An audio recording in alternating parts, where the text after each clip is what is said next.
یہ ہیں بدلو کی نشریات۔ ناظرین، میں ہوں امتیاز عالم۔ بدلو کی نشریات میں اپنے پروگرام انگیخت کے ساتھ جس کا ڈر تھا وہ ہونے جا رہا ہے۔ نواز شریف کے بیانات سے ظاہر ہوتا ہے اور مولانا فضل الرحمان کے اور دیگر ذرائع سے ہمیں معلوم ہوا ہے کہ پی ٹی آئی کے خلاف وفاقی حکومت نے سخت قدم اٹھانے کا فیصلہ کیا ہے۔ وہ سخت قدم کیا ہوں گے اس کا تو کل وفاقی کابینہ کے اجلاس کے بعد پتہ لگے گا۔ ایک تو بات یہ ہے کہ ایف آئی اے کو متحرک کر دیا گیا ہے کہ یہ فارن فنڈنگ یا پروہیبیٹڈ فنڈنگ یعنی ممنوعہ فنڈنگ کے کیس میں جو لوگ جن کے نام آئے ہیں ان اکاؤنٹس میں جسے ڈسون بھی کر دیا تھا پی ٹی آئی نے، ان کے نام آئے ہیں، انہیں شامل تفتیش کیا جائے۔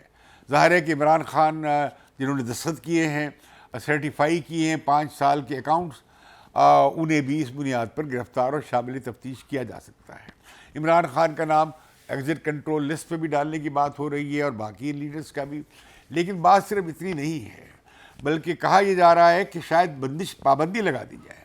اگر تحریک انصاف پہ پابندی لگائی گئی تو پھر تحریک انصاف مجھے مظلوم بنتی نظر آئے گی، کیونکہ طرح طرح کی تعویلیں پیش ہو رہی ہیں کہ جی بیرونی فنڈ سے آنے کا مطلب یہ تو نہیں ہے کہ وہ پارٹی ملک کی سالمیت اور ملک کی اقتدار اعلیٰ یا خود مختاری کے خلاف کام کر رہی ہو، تو لہذا اس حوالے سے کافی، لیکن ہم نے دیکھا ہے کہ اخلاقی طور پہ تحریک انصاف کو بڑا دھچکا لگا ہے۔ ایک طرح سے عمران خان کے سارے بیانیہ کا اینٹی کلائمیکس ہو گیا ہے الیکشن کمیشن آف پاکستان کے اتنے تفصیلی فیصلے کے بعد۔ لیکن الیکشن کمیشن آف پاکستان ان ساری گراؤنڈز کو بیان کرنے کے بعد اور نتیجہ اخذ کرنے کے بعد اور یہ کہنے کے بعد کہ بھئی یہ ممنوعہ فنڈنگ لی گئی ہے، وصول کی گئی ہے، انہیں چھپایا گیا ہے، ڈیسیٹ کیا گیا ہے، دھوکہ دیا گیا ہے اور اس میں بے ضابطیاں پائی گئی ہیں اور 351 کمپنیوں سے لیا گیا ہے، اتنے بیرون ملک غیر ملکی شہریوں سے لیا گیا ہے اور ایسی کارپوریشن ابراج گروپ جیسے گروپ سے پیسے لیے گئے ہیں، تو میں سمجھتا ہوں کہ وہ کافی بھاری مدعا تحریک انصاف کے اوپر پڑ گیا اور ان کا ایک طرح سے مورل بریک ڈاؤن ہو گیا ہے۔ لیکن اب جب حکومت جا رہی ہے یہ تمام اقدامات کرنے پر، میں سمجھتا ہوں کہ انہیں انتظار کرنا چاہیے تھا۔ کس بات کا انتظار؟ کہ الیکشن کمیشن آف پاکستان نے انہیں شوکاز نوٹس بھیجا ہے جس کا 15 دن کے اندر وہ جواب دیں گے، اور وہ شوکاز نوٹس یہ ہے کہ کیوں نہ آپ کے یہ فنڈ جو کہ ممنوعہ ذرائع سے آئے وہ ضبط کر لیے جائیں۔ اس کے علاوہ ایک چھوٹا سا فقرہ لکھا ہے انہوں نے جو اس کی بڑی اہمیت ہے کہ یہ معاملہ ہم ریفر کرتے ہیں، بھیجتے ہیں وفاقی حکومت کے پاس۔ اب وفاقی حکومت کے پاس وہ پہنچ چکا ہے۔ اب وفاقی حکومت کو آئینی طور پہ تو اختیار ہے کہ وہ بندش لگا دے، لیکن میں سمجھتا ہوں اور اس کے باوجود کہ ابھی الیکشن کمیشن نے کارروائی شروع نہیں کی یا شوکاز نوٹس پہ ابھی کارروائی شروع ہی نہیں ہوئی ہے، تو وہ کارروائی اپنے طور پہ چل سکتی ہے، لیکن بہتر ہوتا کہ وفاقی حکومت انتظار کرتی شوکاز نوٹس کے جواب کا اور فائنل فیصلے کا الیکشن کمیشن کے۔ یہ یاد رہے کہ یہ مسلم لیگ نواز ہی کے جو راولپنڈی سے ایم این اے تھے، ان کا نام مجھے اس وقت یاد نہیں آ رہا، جن پہ وہ کیس بھی بنا تھا ڈرگس کا بہت بڑا اور رہا ہو گئے تھے، ان کے کیس میں وہ عمران خان کے خلاف تھا، تو سپریم کورٹ نے فیصلہ کیا تھا کہ یہ معاملہ ہم فیصلہ نہیں کریں گے جب تک الیکشن کمیشن آف پاکستان اس پر کوئی فیصلہ رائے قائم نہیں کرتا۔ تو وہ رائے سامنے آ گئی ہے۔ اس کے خلاف مجھے لگتا ہے کہ جو اسٹے آرڈر لینے کی کوشش ہوگی وہ کامیاب نہیں ہوگی، کیونکہ ابھی وہ پروسیس چل رہا ہے۔ وہ کہیں گے اچھا آپ کو شوکاز نوٹس ملنے جا رہا ہے، آپ کے پیسے ابھی ضبط نہیں ہوئے ہیں، آپ اس کا جواب دیں تاکہ اس کے بعد ہم اس کے بارے میں کچھ پھر ہم دیکھیں گے کہ آیا آپ کو اسٹے آرڈر دیں نہ دیں۔ تو اس معاملے میں کلیئر نہیں ہے کہ ہائی کورٹ انہیں اسٹے آرڈر دے گی الیکشن کمیشن کی کارروائی کے خلاف، کیونکہ ابھی تو عملاً فیصلہ نہیں کیا، الیکشن کمیشن نے ججمنٹ کی ہے اور ایک پروسیجر شروع کیا ہے اپنے نتائج اخذ کرنے کے بعد۔ نتائج وہ اخذ کر چکے ہیں، الزام وہ اپنے طور پہ جو لگائے گئے تھے اکبر بابر کی طرف سے وہ ثابت ہو چکے ہیں، ان میں سے زیادہ تر ثابت ہو چکے ہیں، سبھی ثابت نہیں ہوئے، تو لہذا اس کا انتظار کرنا چاہیے تھا وفاقی حکومت کو اگر وہ واقعی کل کابینہ کے اجلاس میں پابندی لگانے جا رہے ہیں، کیونکہ اس کے بعد 15 دن کے اندر وہ ریفرنس بھیجنا پڑے گا۔ تو لیکن میں سمجھتا ہوں کہ جلد بازی کا فیصلہ کو ٹھیک نہیں لگتا مجھے کہ اگر یہ ایسا فیصلہ کیا گیا ہے اور کل کابینہ نے اگر اس کا البتہ FIA وغیرہ اپنی کارروائی اور تحقیقات کر سکتی ہیں قانون کے تحت اور آئین کے تحت، اس میں کوئی ایسا بڑا مذائقہ نہیں ہے. لیکن ایک پارٹی کو، بڑی پاپولر پارٹی کو، جس کی 2 صوبوں میں حکومت ہو، کہ خیبر، جس کی کشمیر میں حکومت ہو، جس کی گلگت بلتستان میں حکومت ہو، اسے آپ اس طرح صفحہ ہستی سے مٹا نہیں سکتے ہیں. اس سے پہلے جو بڑی مثال ہے وہ نیشنل عوامی پارٹی کی تھی، جس کا فیصلہ بھٹو صاحب نے 10 فروری 1975 کو نیب کو، نیشنل عوامی پارٹی کو بین کیا تھا، اور اس کے کوئی 4-5 مہینے کے بعد جون میں ریفرنس بھیجا تھا. لیکن اب آئین میں لکھا ہوا ہے 73 کے آئین میں، اب یہ جو ترامیم کے بعد، کہ 15 دن کے اندر ریفرنس بھیجنا پڑے گا. میرا نہیں خیال کہ 15 دن کے اندر آپ بیرونی فنڈنگ یا جو تھی یہ ممنوعہ فنڈنگ کا تعلق ملک کی سلامتی کے خلاف کسی سازش یا کسی اقدام کے ساتھ جوڑ سکیں گے.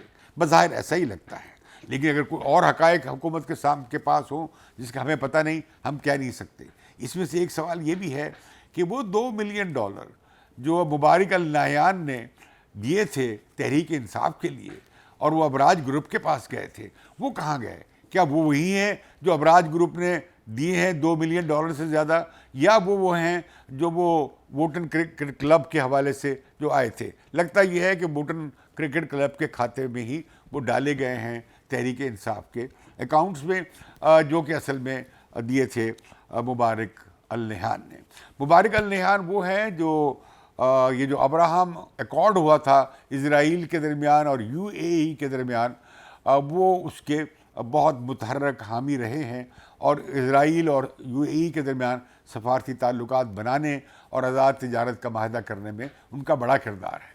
ہمیں یہ معلوم ہے کہ دبئی اور UAE جو ہے متحدہ عرب امارات، وہ ہماری جو بندرگاہ ہے، یعنی گوادر کی بندرگاہ، اب ان کے آنکھوں میں کھٹکتی ہے کانٹے کی طرح، اور اس میں مقابلہ بھی تھا ایران کی بندرگاہ سے.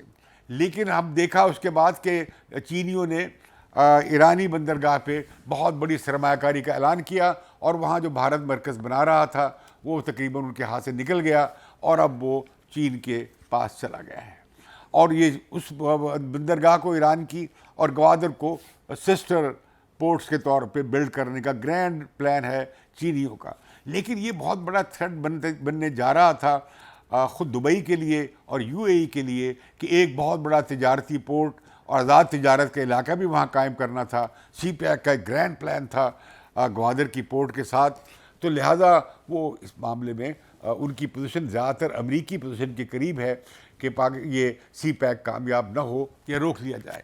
تو کیا یہ $2 لاکھ جو تھے مبارک النہیان کے، یا اس کے علاوہ بھی کچھ فنڈنگ شاید ہوئی ہو، میں کچھ کہہ نہیں سکتا، محض اسپیکولیشن ہوگی جو میں نہیں کرتا. تو اس میں لگتا یہی ہے کہ وہ اس میں انٹرسٹڈ تھے کہ عمران خان کی حکومت CPEC کو آگے نہ بڑھائے.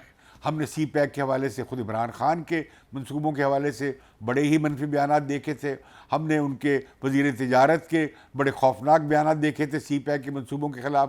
اسی طرح ہم نے دیکھا کہ عملاً CPEC پہ کام رک گیا عمران خان کے 3.5-4 سال کے عرصے میں. ابھی طرح طرح کی کہانیاں اور افسانے گھڑے جا رہے ہیں. آج روپیہ تقریباً $10 $10.5 کے قریب گر گیا ہے، چڑھ گیا ہے، اور ڈالر گر گیا ہے. 4% کمی آئی ہے ڈالر میں، اور کوئی $15 فرق آیا ہے. جو اوپن مارکیٹ میں روپے کی قدر کی جو کمی آئی تھی، وہ $15 بحال ہو گئی ہے ڈالر کے مقابلے میں. اس کا کوئی تعلق نہیں ہے افغانستان میں جو کارروائی ہوئی ہے، ڈرون اٹیک ہوا ہے جس میں الزباری مارے گئے ہیں. نہ اس کا افغانستان کو پتہ تھا، نہ پاکستان کو پتہ تھا. بہت ہائی لیول سیکرٹ یہ آپریشن تھا. اور کیا اب اعتراض اٹھایا جا رہا ہے، دیکھیے امریکی سازش ہے کہ پاکستان سے گزر کے گئے ہیں وہ ڈرونز. کیا ہم پوچھنا چاہتے ہیں کہ افغانستان سے پوچھ کر ڈرونز وہاں گئے؟ کیا جب اسامہ بن لادن کو مارا گیا یہاں پہ ایبٹ آباد میں، تو کیا اس وقت امریکیوں نے پاکستان سے اجازت لی تھی؟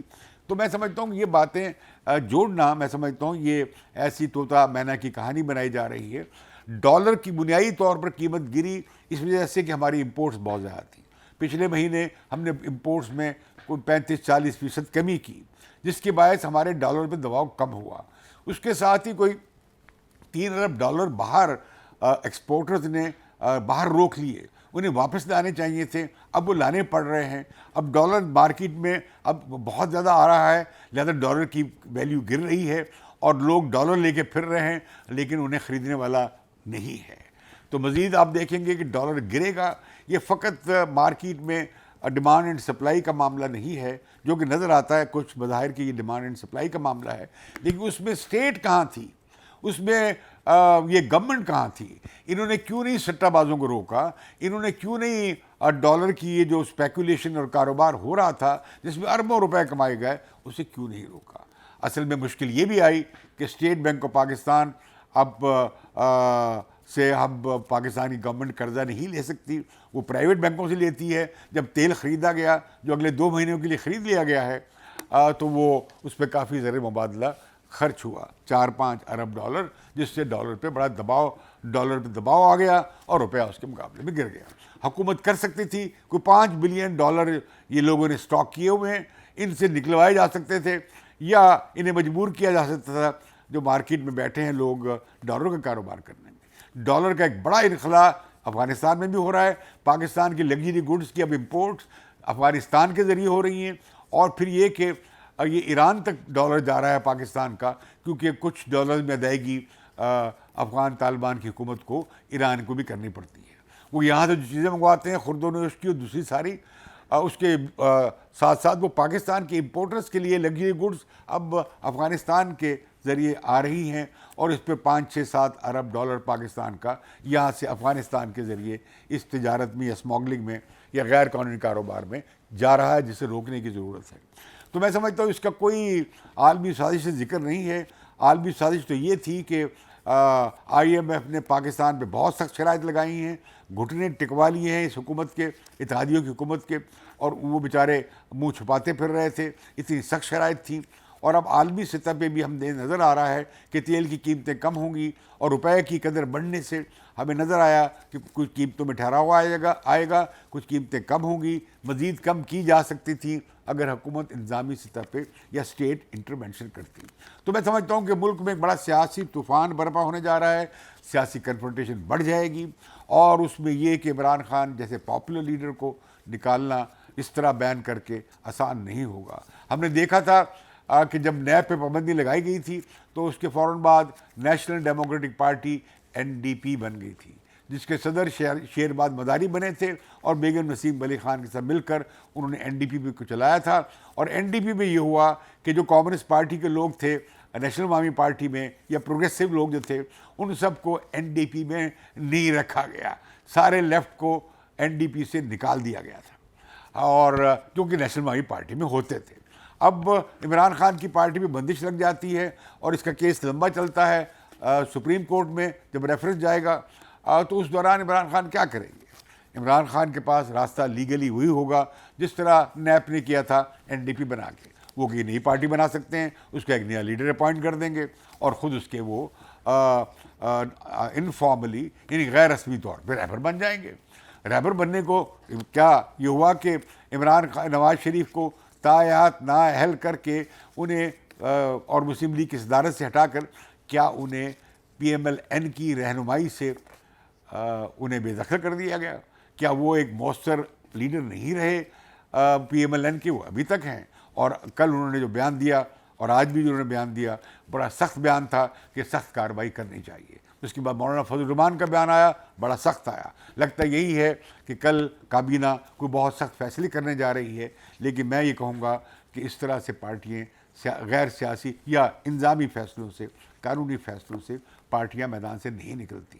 البتہ یہ ضرور ہے کہ اس وقت تحریک انصاف بڑی ہی اخلاقی طور پہ کمزور پوزیشن میں ہے، تو لہذا حکومت نے سوچا کہ کیوں نہ اس وقت ان پر یہ لگا دیا جائے بین کا ٹھپا اور اس سے میدان سے نکالنے کی باہر کو. یہ بھی یاد رکھیں کہ اب تقریباً 16 نشستیں خالی ہو گئی ہیں، ان کے استعفے قبول ہو گئے ہیں. اگر یہ بین لگ جاتا ہے تو ان 14 نشستوں پہ اور مزید لوگوں کے بھی استعفے قبول کیے جا سکتے ہیں اسپیکر کی جانب سے.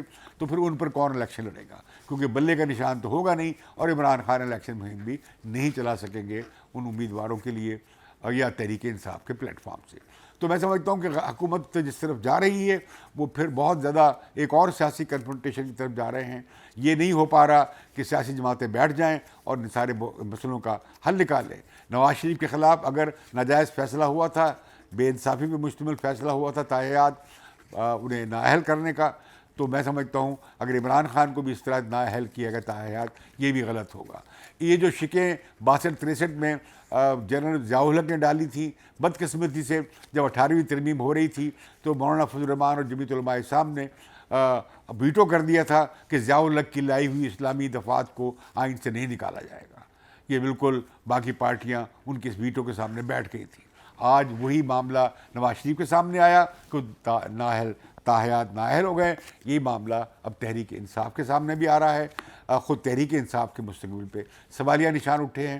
لیکن جو لوگ اب دیکھنا یہ ہے کہ اس فیصلے کے بعد جس میں ثابت ہو گیا کہ ممنوعہ فنڈنگ لی گئی, جس میں ثابت ہو گیا کہ عمران خان نے جھوٹے سرٹیفکیٹ دیے, تو تحریک انصاف بہت مشکل میں آ گئی ہے.